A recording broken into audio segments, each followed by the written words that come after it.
Hello everyone, अस्सलाम वालेकुम। My name is Mohammad Umair Sharif. आपको जैसे पता है कि मैं बायोमेडिकल साइंटिस्ट के रिलेटेड वीडियोस बनाता हूं और डिफरेंट जो लाइट हेल्थ प्रोफेशंस हैं उसके रिलेटेड वीडियोस बनाता हूं।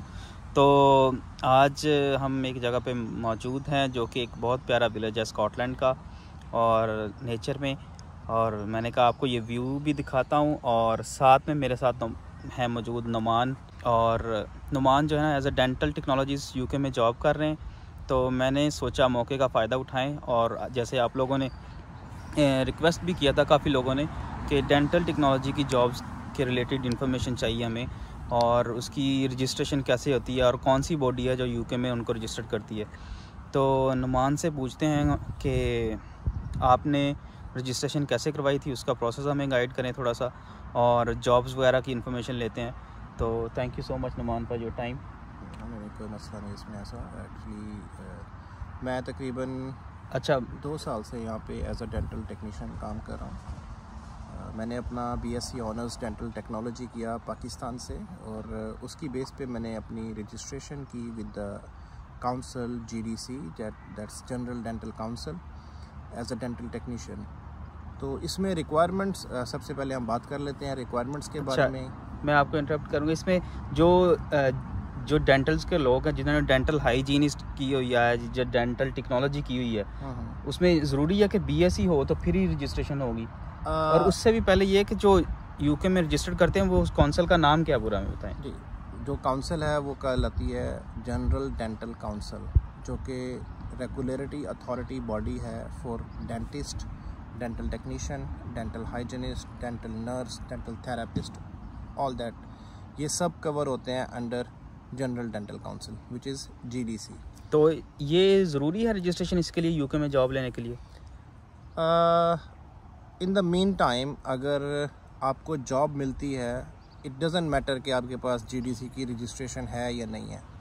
मैटर क्या करता है, आपको काम आता है या नहीं आता, दैट्स इट। अच्छा, तो अभी जो जीडीसी है उसकी रजिस्ट्रेशन जो है ना वो बीएससी जिसने की हो वो करवा सकता है या जिसने डिप्लोमा किया हो वो भी करवा सकता है?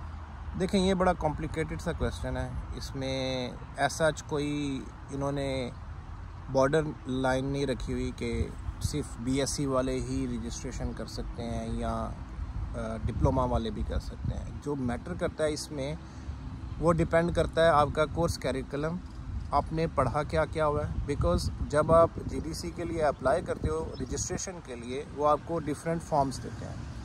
उसमें एक लर्निंग आउटकम फॉर्म होता है। लर्निंग आउटकम फॉर्म में क्या होता है कि आपने अपनी ग्रेजुएशन में या अपने डिप्लोमे में या जो भी आपने डिग्री की है उसके दौरान आपने क्या क्या पढ़ा और आपने लर्न क्या क्या किया, आपके क्रेडिट आवर्स कितने हैं, ये सब डिपेंड करता है उस पर। तो इसमें ये नहीं है कि आपने जी 4 साल की डिग्री की है, बीएससी की है, 2 साल की डिग्री की है या डिप्लोमा की है, ये कोई मायने नहीं रखता इसमें।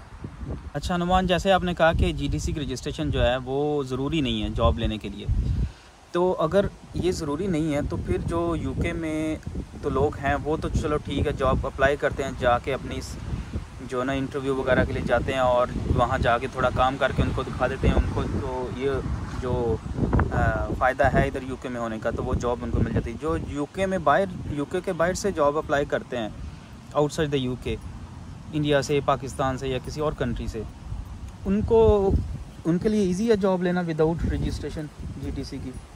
देखिए, जॉब आपको लाजमी नहीं है कि आपके पास जीडीसी की रजिस्ट्रेशन होगी तो ही आपको कोई जॉब मिलेगी, ऐसा नहीं है। आपको जॉब मिल जाती है, ये डिपेंड करता है कि आपको काम किस बेस पे आता है और कितना आता है।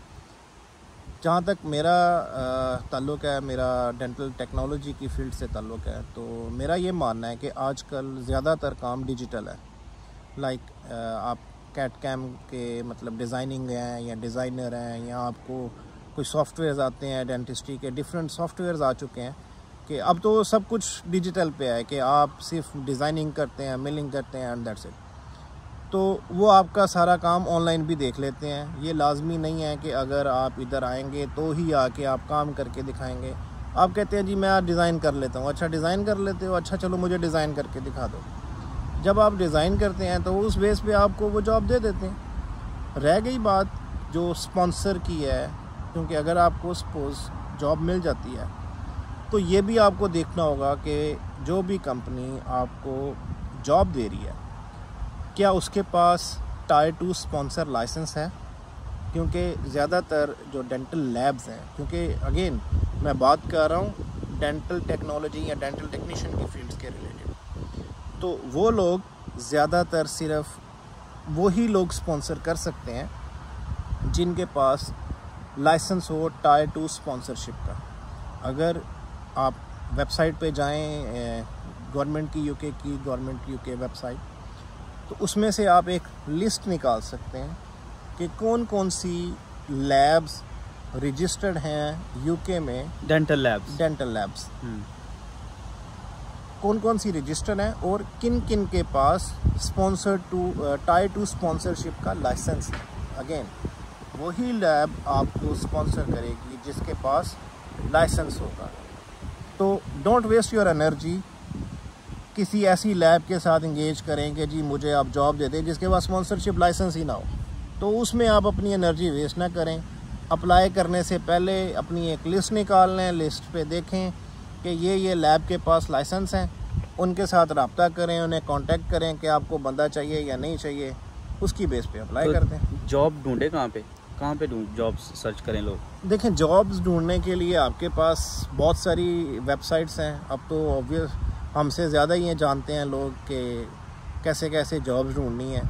इसके लिए अगर आप गूगल पे जाएं, गूगल पे लिखें डेंटल टेक्नोलॉजी या dental technician jobs in UK, तो वो आपको डिफरेंट जो क्या कहते हो सर्वर्स दे देते हैं। सर्वर्स खुद ही ढूंढ देता है आपके पास जी ये वाली वेबसाइट है। जस्ट लाइक एक एग्जांपल दे देता हूँ आपको, बहुत कॉमन है यहाँ पे इंडीड पे जाएं, इंडीड पे जाके अपना जो कंट्री है उसमें लिखें यूके लिख दें, उसके ऊपर लिख दें टाइटल।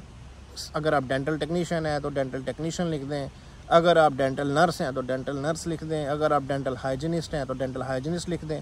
ये इंडीड में आ जाते हैं। इसी तरह आपके पास ग्लासडोर है, ग्लासडोर की आप एप्लीकेशन डाउनलोड करें, उसमें भी आप ये ढूंढ सकते हैं। इसके बाद एक आ जाती है सीवी लाइब्रेरी, हज़ारों विषय है। अच्छा नुमान, तो जो रजिस्ट्रेशन होती है जीडीसी की, उसका बेनिफिट तो होता ही है ना डेफिनेटली, उसकी बेसिस पे चांसेस ज़्यादा हो जाते हैं जॉब के। जॉब के चांसेस आप कह सकते हैं ऑब्वियसली ज़्यादा हैं, क्योंकि हर लैब वाले को जीडीसी रजिस्टर्ड टेक्नीशियन रिक्वायर्ड होता है अपने काम को फिनिश करने के लिए। लाइक इनका कुछ एक स्टैंडर्ड है। क्या होता है कि एक डेंटल टेक्नीशियन जो कि रजिस्टर्ड नहीं है जीडीसी के साथ, वो उसको रखते हैं as a support worker, helper, लेकिन उसका काम वो उसके नाम पे एंटर करते हैं जो जीडीसी के साथ रजिस्टर होता है। तो यस, डेफिनेटली अगर आप जीडीसी रजिस्टर्ड हैं तो chances are more and they will ready to pay you more for that as well. So register करें अपने आप को, देखें अगर चांस बनता है तो अप्लाई कर दें जॉब के लिए। अच्छा नुमान, अब क्योंकि बारिश भी स्टार्ट हो गई है तो क्विकली हमें ये बता दें कि जो रजिस्ट्रेशन का प्रोसेस है वो क्या है और जो डॉक्यूमेंट्स चाहिए वो कौन कौन से चाहिए। पहले डॉक्यूमेंट्स बता दें जो चाहिए रजिस्ट्रेशन के लिए। देखें, आपको डॉक्यूमेंट्स जो हैं वो सारे के सारे जीडीसी खुद बता देता है कि आपकी रिक्वायरमेंट्स क्या क्या हैं उसकी और क्या क्या है। सिंपली इज़ दैट आप गए GDC जो भी यूके की वेबसाइट है, जनरल डेंटल काउंसिल, उस पर जाएँ, गेट एज अ रजिस्टर वो मैं लिंक नीचे डिस्क्रिप्शन में डाल दूंगा, वहाँ से आप ले सकते हैं। सो जस्ट उसके ऊपर जाएं, वो आपको ईमेल करेंगे, उस ईमेल में आपके पास एक पैक आ जाएगा पूरा का पूरा कि रजिस्ट्रेशन क्या क्या है। जब आपके पास वो पैक आएगा उसमें एक होता है learning outcome form, application form और कुछ सर्टिफिकेट्स होते हैं। यस, सर्टिफिकेट क्या होता है, good standing certificate, professional reference certificate, ये चाहिए होगा। वो आपको एक पैक पूरा दे देंगे, उसके अंदर वो सब कुछ होता है। वो अपने लेटर अपने एम्प्लॉयर से लेने होते हैं जहाँ पे आप काम कर रहे हैं? वो उसके ऊपर सारा मेंशन होता है कि आप किसी से भी करवा सकते हो, वो उसमें कोई ऐसा प्रॉब्लम नहीं है। आप जिसके पास काम कर रहे हो, कोई अगर पढ़ रहा है तो आप अपने हेड जो है वो टीचर से उसके करवा लें, इसमें कोई ऐसा प्रॉब्लम नहीं है। बात आ जाती है मनी, कितना पैसा लगता है इस पर। तो अगर आप इनिशियल स्क्रूटनिंग की तरफ जाते हैं कि आपकी वो एप्लीकेशन आप रिसीव कर लेते हैं, आपकी एप्लीकेशन रिसीव, उसके बाद आपको 500 समथिंग पाउंड्स पे करना होते हैं उसके। जब आप ये अपनी इनिशियल फ़ीस पे कर लेंगे 500 समथिंग पाउंड्स। तो वो आपकी एप्लीकेशन को एनालिसिस करेंगे, क्या क्या चीज़ चाहिए उसमें, क्या क्या रिक्वायरमेंट्स हैं और क्या क्या कम है, वो आपको बताएंगे। वो आप जब उसकी सारी क्रेडेंशियल्स पूरे कर लेंगे, सब कुछ सबमिट कर देंगे, तो वो कहेंगे हाँ जी आओ, आपको अब हम रजिस्टर कर लेते हैं। तो वो रजिस्ट्रेशन फ़ीस के लिए आपको आई थिंक 150 समथिंग या 150 पाउंड या कुछ इस तरह से है, मुझे क्लियर याद नहीं है, लेकिन वो ज़्यादा नहीं है। और वही आपने फिर एनुअली रिन्यू करना होता है। एनुअल रिन्यू में 116 है, 116 पाउंड है। तो मेरा ख्याल है कि वो फर्स्ट रजिस्ट्रेशन में भी 116 पाउंड आपको 500 पाउंड के बाद दोबारा पे करने होंगे। जो 500 पाउंड होंगे वो रिफंडेबल नहीं है। अगर आपकी एप्लीकेशन में कोई प्रॉब्लम आ जाती है, वो आपसे कहते हैं हाँ एक और चीज़, दे नीड आइल्स, आपको आइल्स करना होगा। 6.5 आई थिंक उनकी रिक्वायरमेंट्स है, आपको आइल्स करना होगा। और वो मेरे ख्याल में एकेडमिक नहीं है, वो मेरे ख्याल में जनरल वाला है। 6.5 तो easily you can I can कर सकते हैं। अच्छा, ये तरीका कोई बताएं कि आइट्स देने की जरूरत ना पड़े, आइट्स के बिना रजिस्ट्रेशन अगर हो जाए, उसका देखिए तरीका मैंने बताओ। तो आइट्स के बगैर ही किया था। मैंने क्या किया था कि अपना जो मेरी रेगुलरिटी अथॉरिटी थी पाकिस्तान में, मतलब आप कह लें कि वो मेरी यूनिवर्सिटी थी, उनसे मैंने अपना इंग्लिश प्रोफिशिएंसी सर्टिफिकेट बनाया, जो रिप्रेजेंट करता था कि मेरी जितनी भी 4 साल की एजुकेशन है वो इंग्लिश मीडियम में थी। लिखना पढ़ना सब कुछ मेरा इंग्लिश में था। और एक और चीज़ है कि आपको ग्रेजुएट हुए अगर 1 साल से ज़्यादा हो गया, आई एम नॉट श्योर, 1 साल से ज़्यादा हो गया, तो आपका वो इंग्लिश प्रोफिशिएंसी सर्टिफिकेट वैलिड नहीं होता। अच्छा, विद इन 1 ईयर वो वैलिड है? विद इन 1 ईयर वो आपका वैलिड होता है आफ्टर योर ग्रेजुएशन। अगर आप ग्रेजुएट हुए हैं और आपने 1 साल के अंदर अंदर आइट्स नहीं करना, यही शो करना है कि जी मैंने अभी रिसेंटली इंग्लिश में सारा कुछ पढ़ा है, उसकी बेस पे ये हुआ है। सेकेंडली, आप UKVI इंग्लिश सर्टिफिकेट अप्लाई कर सकते हो। ECCTS करके है एक वेबसाइट, उसके ऊपर जाएं, उसको जाके इंग्लिश प्रोफिशिएंसी सर्टिफिकेट अप्लाई करें। वो अपना यूनिवर्सिटी से जो मिला है आपको प्रोफेशनल सर्टिफिकेट लेटर, वो दे के वो भी साथ में लगाना है आपने। तो वो ये वेबसाइट क्या करती है, ये भी चार्जेस लेती है। ये क्या करती है, आपको एक इंग्लिश का लेवल दे देती है कि B1 या B2 लेवल है आपका, और आपकी जो यूनिवर्सिटी या जो भी आपकी ग्रेजुएशन की डिग्री होगी ये उसको भी वेरीफाई करते हैं।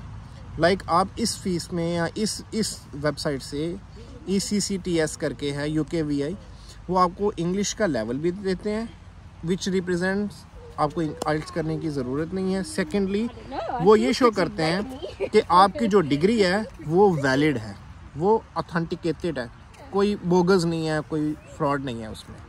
आई होप कि आपको ये काफ़ी हेल्पफुल होगा इन फ्यूचर। अगर आप लोगों को फिर भी कोई प्रॉब्लम होती है या आपको कोई चीज़ हेल्प चाहिए या किसी चीज़ की कुछ एक्सप्लेनेशन या कुछ समझ नहीं आ रहा, तो उमैर भाई मेरा आपके साथ ईमेल आईडी शेयर कर सकते हैं। You can email me, you can leave in comments your questions और क्यूरीज। हाँ, आप अगर अपने कमेंट्स में अपना क्वेश्चंस वगैरह लिख देते हैं तो मैं कोशिश करूँगा कि आपके हर आंसर का जवाब दे सकूँ। Thank you so much. Sorry, thank you so much. Well, thank you so much for your time. I hope if you have any questions or queries, you can leave in comments, so I will try to answer. And secondly, don't forget to subscribe my channel for more videos, more detailed videos of different recipients. So until next video, take care, bye.